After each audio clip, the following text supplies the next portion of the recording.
Bien, estamos enfrentando, claro, ya el pleno invierno y después de que pasaron, digo, las lluvias aquí en Santiago, estamos con temperaturas bajas, particularmente en las mañanas, con algunas oscilaciones térmicas, pero en general las temperaturas han estado muy bajas y se instala naturalmente el tema de la calefacción en los hogares aquí, en la región metropolitana. Sabemos que a diferencia de lo que ocurre en zonas y regiones del sur, no tenemos acceso a subsidios de ningún tipo, llámese subsidios por el gas, ¿no es cierto?, o algún otro tipo de combustible que permita calentar los hogares, y hay algunas explicaciones para aquello. La pregunta ¿es tan caro calefaccionar en Chile y particularmente en zonas como la zona central? Ese costo, ¿a qué está asociado?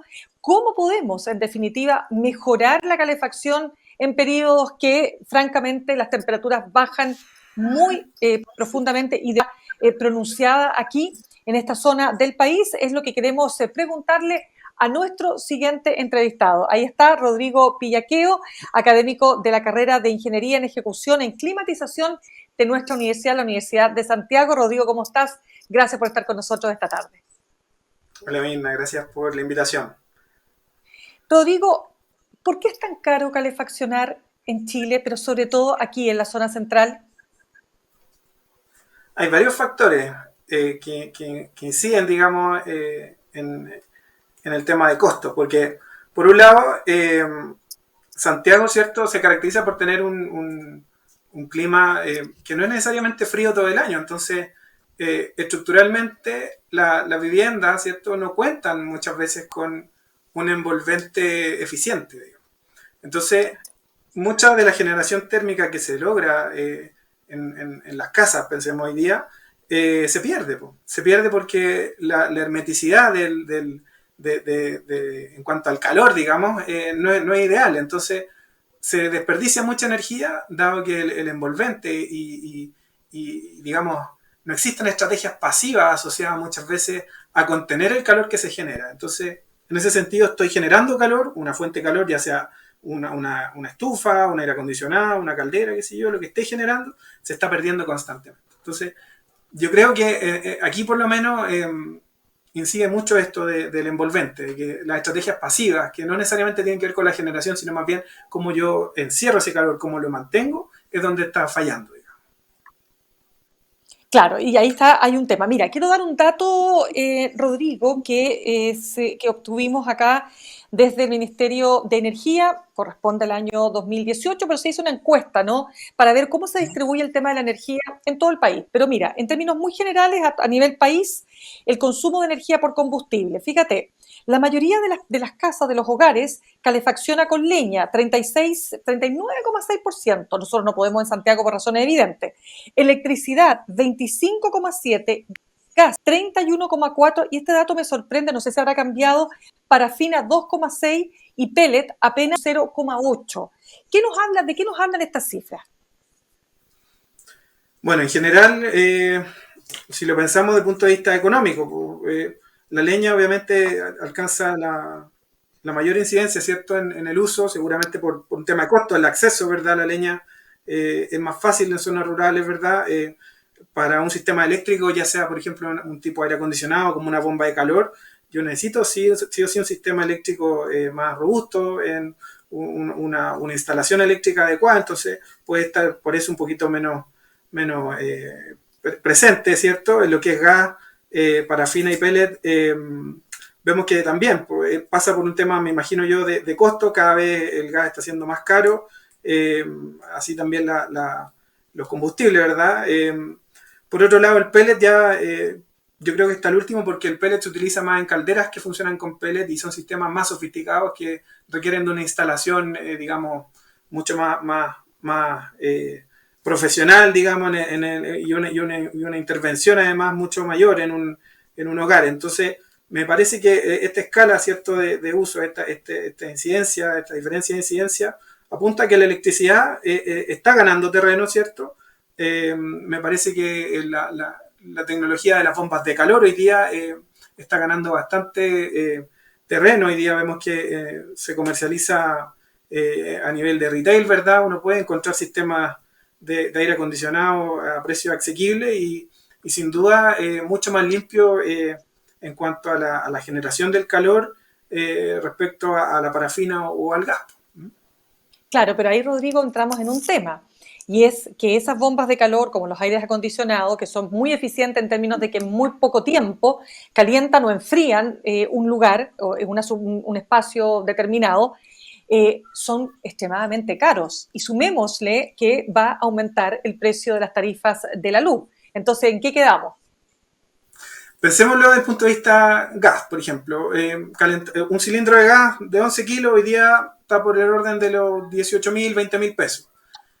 Si empiezo a sumar, digamos, cuántos cilindros de gas para mantener un ambiente calefaccionado requiero al mes, al final uno empieza a sumar y a restar, y si bien es más caro, obviamente, una bomba de calor, por ejemplo, un equipo de aire acondicionado, al corto plazo puede estar pagando, digamos, uno esa inversión y ya, digamos, ya no es tan inalcanzable como lo era antes. Yo creo que se ha un poco haciendo más asequible, para mi gusto, el sistema.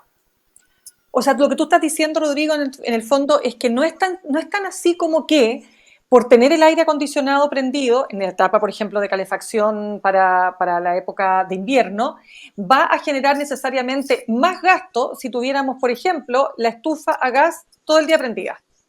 Por supuesto, el aire acondicionado es muchísimo más eficiente. Sobre todo las nuevas Y más tecnologías que apuntan barato. a la tecnología inverter, claro.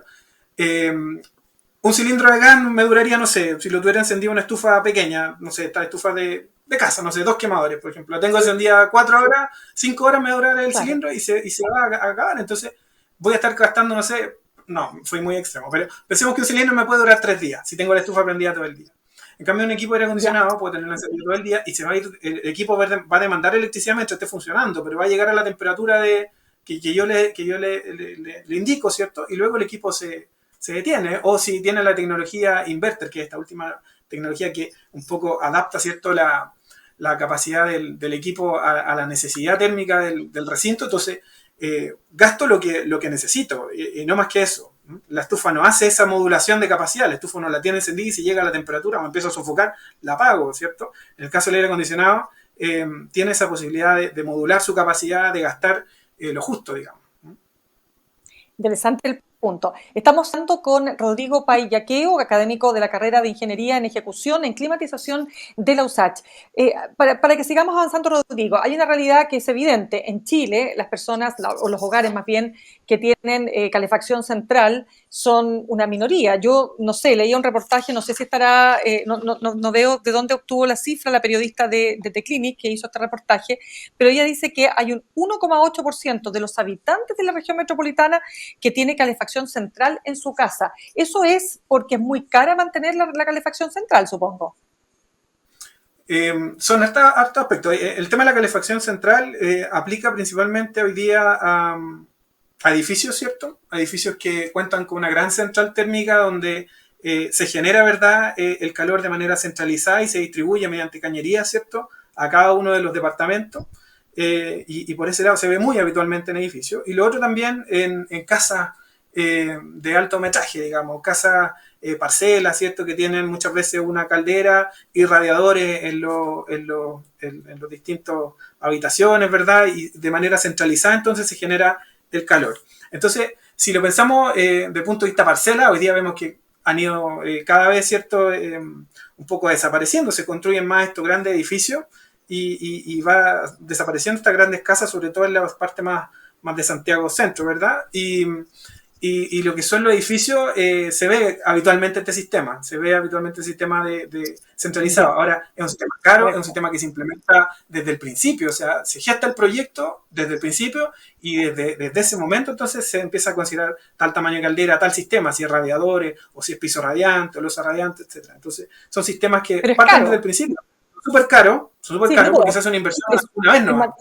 Claro, claro, no, pero se hace una espérame, pero inversión. lo caro es, sí, discúlpame, Rodrigo, que te interrumpa, pero para entender, ¿lo caro es la inversión o también es cara la mantención?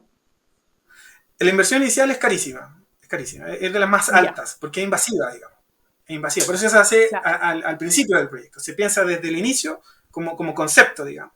Entonces, parte como una inversión que es súper cara. Y en lo que es el mantenimiento, no es tan caro, pero en Chile no estamos tan acostumbrados al mantenimiento preventivo, sino que aplicamos más el mantenimiento correctivo. Entonces, cuando falla, también es muy caro. Entonces, ¿A qué te refieres en este caso puntual, de lo preventivo respecto de lo correctivo? lo preventivo, por ejemplo, una administración de un edificio no siempre tiene la rigurosidad de contratar al mejor prestador de servicios de mantenimiento, sino más bien a veces son, no sé, no quiero hablar más de los mantenedores, pero si eventualmente no se le hace un mantenimiento acucioso o el mantenedor que está haciendo mantenimiento de esa central térmica no tiene las competencias, digamos, de la marca que le haya enseñado cómo se hace el mantenimiento de esa caldera y él más que nada hace un mantenimiento más bien genérico de la central, obviamente puede tener fallas esa central y fallas que cuestan caro. Entonces, ocurre muy a menudo y sobre todo ahora último que son edificios antiguos los que están necesitando estas remodelaciones de centrales, donde pensemos, no sé, edificios de Ñuñoa, por ejemplo, 6 pisos, 4 pisos, que es edificios de pocos propietarios, donde están viendo un problema importante, las calderas ya están pasado ya su vida útil y se están topando ahora con que los sistemas no están funcionando, no se genera el agua caliente sanitaria a la temperatura que se requiere, no se genera una buena calefacción, hay que invertir entonces en hacer una remodelación al sistema, pero estamos hablando de que la factura de la remodelación alcanza los 80 millones, 90 millones y no hay esa cantidad de plata para hacer una remodelación de un día para otro. Entonces, los sistemas centralizados tienen muchas complejidades que a largo plazo, sobre todo, pueden implicar problemas grandes. Bueno, claro, pero los que habitamos acá en la región metropolitana no podemos usar, evidentemente, estufas a leña como ocurre en el sur, con todos los inconvenientes que esto genera, ¿no? Los problemas en Aysén, los problemas que se han ido acentuando en zonas donde antes no existían los problemas de contaminación. Acá yo no tengo el dato, por eso te digo que me gustaría tener el dato exacto del nivel de consumo de parafina, porque uno tiene la sensación, por lo que ve, es que la parafina es por lejos el combustible más utilizado para calentar los hogares en Santiago, ¿o me equivoco? La verdad la cifra no la manejo tampoco, pero sí es un combustible de fácil acceso y que es fácil transportarlo, entonces es muy probable que sea uno de los más usados, sin duda. Claro. Si la pregunta es, ahora, ¿cómo logramos? Dime tú. No, yo te digo que la parafina también no por ser barata es lo más inocuo, al contrario, es un combustible que al quemarse, ¿cierto?, provoca ciertos gases que quedan en el ambiente, digamos, y eso trae consecuencias muy negativas, sobre todo a los bebés o a los adultos mayores que respiran ese aire, o sea, si bien yo creo que existe poca conciencia de cómo estoy calefaccionando hoy día mi hogar o mi casa. Pero es un Y en problema realidad, de poca también conciencia, con tema pero de es un problema bolsillo de también. cómo. Es un problema de bolsillo también. Que a Pero eso también voy. por último, si yo digo, pucha, estoy generando calefacción con una estufa parafina, ventilemos la casa. Hagamos más periódico el hecho de ventilar. O sea, por eso yo creo que falta todavía ahondar en el tema del confort, de la calidad de aire interior, digamos. No tanto la temperatura, sino la calidad de aire interior tiene que ver con la temperatura y también con el grado de partículas que puedan estar disueltas en el ambiente, ¿cierto? Con el grado de encierro que puede existir. Entonces, en ese sentido, la temperatura es una cosa, pero la gente muchas veces no se enferma de frío, sino se enferma de lo contaminado que puede estar el ambiente, de lo irritante que puede ser ese gas. Absolutamente. Rodrigo, y estas estufas como las antiguas Comet, que son estas estufas que, por ejemplo, hay otras marcas que las tienen, que son de tiro balanceado. Entonces tú las llenas con un estanque, ¿no es cierto?, de parafina, pero con un tubo que sale al exterior, evidentemente, se calienta mucho la casa o el espacio y no tienes que respirar ese contaminado de la parafina cuando está en combustión. ¿Qué te parece esa alternativa? Claro.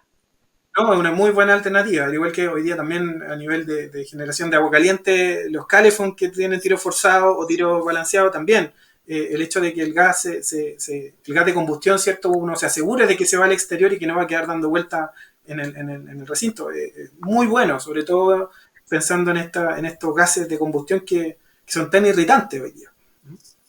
Claramente. Rodrigo, hay otra como debate que se arma, ¿no? O que se instala a propósito del frío en la zona central del país y, por supuesto, en las dificultades para poder costear la mantención de la temperatura, de la climatización, quiero decir. ¿Te parece que debiera haber algún tipo de subsidio, así como en el sur, para las personas de acá de la zona centro, para no pasar frío en el invierno? Yo creo que sería bueno analizarlo hay que verlo como una solución que no solamente la vamos a dar, digamos, con subsidios desde el punto de vista de subsidiar combustible. Yo creo que aquí el tema de la electricidad es vital. O sea, si queremos energía más limpia, perdón, calefaccionar de forma más limpia los hogares, la solución eléctrica es hoy Es día la la más solución. eficiente. El tema es que están subiendo hoy día las tarifas Ya. y eso es un golpe grande, sobre todo para la clase media, que sí tiene acceso a estos sistemas de aire acondicionado, pero que hoy día están viendo que sus cuentas se están disparando. O sea, en el fondo es un hecho que este ajuste que se está haciendo afecta, sobre todo a la clase media, creo yo, que es la que tiene acceso a poder calefaccionarse de manera eléctrica, limpia, pero que hoy día está viendo que sus cuentas se están incrementando muchísimo. Claro, lo que pasa es que el argumento, el contraargumento, bueno, siempre, por cierto, el argumento más importante de todos es que los recursos del Estado son limitados y además hay una serie de necesidades, ¿no? Pero aquí, atendiendo a lo que conversamos, ¿no es cierto? Esto de si cabe o no subsidiar la energía en zonas que tienen, por ejemplo, un invierno más reducido, o sea, nosotros tenemos frío, ¿cuánto? De los 12 meses del año, un tercio de frío, el resto no hay frío. Entonces, ahí evidentemente que surge la pregunta, entonces, ¿vale la pena pensar que corresponde subsidiar a zonas que tienen, primero que nada, un tiempo muy acotado de frío y no tenemos temperaturas, por cierto, que bajan a los 20 grados, bajo cero, ni 13, ni 15, etcétera? Pero se pasa frío. Si ese es el problema, Rodrigo, la gente sufre mucho frío en Chile, en Santiago, sobre todo, y particularmente en ciertas zonas. Entonces, ahí Está está el, el punto. está el tema del envolvente. Yo al principio lo he comentado. O sea, las estrategias pasivas permiten que el calor que se está generando se quede y no se pierda, digamos. Entonces, ¿Cuál eh, sería el envolvente? el envolvente, los muros, los cristales, las pérdidas por techo, qué sé yo. Entonces, se puede Ya, hacer mejoras. Pensemos a nivel de una casa, por ejemplo. Una casa vamos. se puede dotar de aislación con lana de poliéster, por ejemplo, en el entretecho. Se puede hacer un siding exterior que un poco abrigue, ¿cierto?, la casa por fuera. Entonces, las pérdidas se pueden mitigar. Y de esa ¿Pero forma, en el fondo, es caro hacer eso? es una solución constructiva. O sea, yo creo que es más barata que. O sea, no sé, la verdad no Y, manejo precios así de tipo Sadimac, digamos, pero pensemos, no sé, un rollo de lana poliéster debe costar unos 50.000 pesos y trae 20 metros cuadrados. Entonces, más o menos ya, hay que empezar a sacar cuentas y tirar el lápiz y ver cuánto se estaría ahorrando versus lo que puede estar invirtiendo. Pero sin duda va a ser va a mejorar el confort, digamos, del lugar. ¿M? Sobre todo que el calor claramente. se va a sentir más abrigadito en la propiedad. E incluso lo otro es el tema de aprovechar la radiación solar. O sea, ojalá si yo tengo una ventana que recibe radiación en la mañana y mi casa es muy fría, pucha, abro las cortinas, dejo que la radiación entre y si tengo una buena aislación térmica, si tengo un envolvente que está, digamos, bien equipado, ese calor se va a guardar dentro del recinto y se agradece porque en el fondo a la larga voy a tener un calentamiento, digamos, entre comillas, gratuito. Claro, si el punto acá es que, como tú lo acabas de decir muy bien, Rodrigo, el alza en las tarifas de la luz, producto del descongelamiento, ¿no es cierto?, del precio de la tarifa, nos viene fatal, porque claramente, como bien tú señalas, ¿no?, la electricidad es, por lejos, la manera de calentar y de calefaccionar más limpia. Entonces, después tú mencionabas el tema de los paneles solares o de los paneles fotovoltaicos. Pero, de nuevo, la instalación de esos paneles fotovoltaicos está al acceso de muy pocas personas hoy día en nuestro país. Entonces, de nuevo, uno se podría preguntar, ¿debieran haber subsidios para que más personas puedan tener esos paneles fotovoltaicos? Es una pregunta válida. Claro, yo creo que igual es un tema de pensar un poco a futuro. O sea, pensemos también en que hoy día hacer un sistema distritales para poder abarcar grandes recintos es carísimo y hay otras prioridades, sin duda. Entonces, es invasivo, es caro, es difícil. Yo creo que hay que darle hartas vueltas antes de tomar una decisión, sobre todo hoy día esta gente que está pensando en que sus sistemas ya están fallando, en edificios aquí en la región metropolitana, el sistema de calefacción están empezando a fallar, ya tienen más de 60 años, las calderas ya no dan más, pero pucha, desembolsar 60, 80, 100 millones de pesos de un día para otro no se puede. Entonces, Exactamente. No, un tremendo tema. Hay que darle vuelta, hay que meterle ingeniería, nosotros siempre decimos eso. Hay que meterle ingeniería, hay que tirar lápiz, pero hay soluciones, yo creo que sí. Hoy día hay tecnología disponible, hay calderas de condensación, hay bombas de calor que se pueden adaptar de repente a ciertos requisitos, digamos, de edificios que no son tan grandes, o también algunos grandes, si se hace un estudio adecuado, digamos. Pero hay tecnología, ojalá que exista, de repente si existiesen subsidios que fueran enfocados en eso, en la remodelación. Pensemos de repente en aprovechar lo que hay, mejorémoslo y en el tema del envolvente, que es clave para mi gusto. O sea, si existen subsidios hoy día, ojalá la gente pueda acceder a mejorar su envolvente, a poder instalar en sus casas termopaneles, para poder aislar, digamos, el frío, poder mantener el calor dentro del hogar, aislar sus techos, sus fachadas, digamos. De todas maneras. Rodrigo Payaqueo, académico de la carrera de Ingeniería en Ejecución en Climatización de la Universidad de Santiago, gracias por haber estado con nosotros esta tarde. No, gracias a ustedes por la invitación. Bueno, eso, y ojalá que en el fondo de aquí a un tiempo más, no pase mucho tiempo para que esto ya sea un tema y que se hable mucho más, porque es súper importante. Hoy día estamos pasando frío, en el verano pasamos mucho calor también, y entonces es un tema que en otros países ya se habla hace mucho tiempo, digamos, de esto y se han tomado acciones, digamos. Esperemos que aquí suceda lo mismo. De todas maneras. Muchas gracias, Rodrigo. Bueno, listo.